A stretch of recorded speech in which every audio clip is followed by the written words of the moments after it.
మీరు ఇలా ప్రిపేర్ చేసుకోమాకండి. రోట్లోనైతే అల్లం పేస్టు, ఎర్రగడ్డలు, పచ్చిమిర్చి, కరివేపాకు వేసి నూరదాం అనుకున్నా. ఏమండోయ్ కరివేపాకు గొయ్యిపోయి ఆపాకు కోసా పక్కనే చెట్టుంటే ఇంకా భలేగా ఉండేదండి మా చికెన్ కర్రీ. అని చికెన్ కర్రీలోకి ప్రిపేర్ చేస్తున్నా. మీరైతే రోట్లో నూరుకోద్దండి, నేనైతే నూరుకుంటానండి.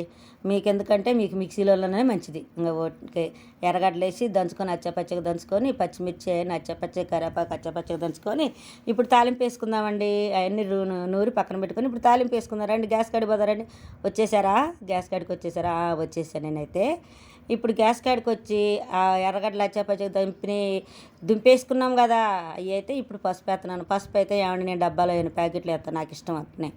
మీరు ఎట్టయినా డబ్బాలు వేసిన వాళ్ళకే మంచిగా స్పూన్తో ఇలా ఇలా వేసిన వాళ్ళకే లైక్ చేస్తారు, నాకేందో చేస్తారులే కానీ. అందుకోసం చూడండి అలా వేసాను. ఏమండి లాస్ట్ వరకు చూడండి, ఒక ట్విస్ట్ ఉంది మీకు చెప్తాను.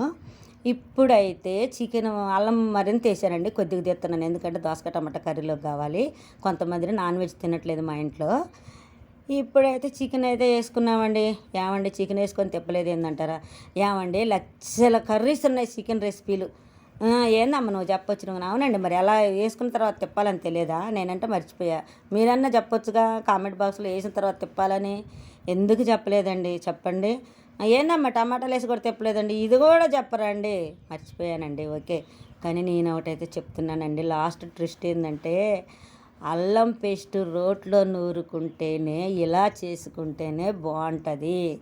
నేను ఎందుకు చెప్పాను ఇదేనండి ట్విస్ట్ లాస్ట్లో చెప్పింది. అసలు రోట్లో నూరుకోకుండా మిక్సీలో పట్టుకొని ధనియాల పొడి కొద్దిగా వేసుకోవాలండి, లేకపోతే కడుపు డమడమా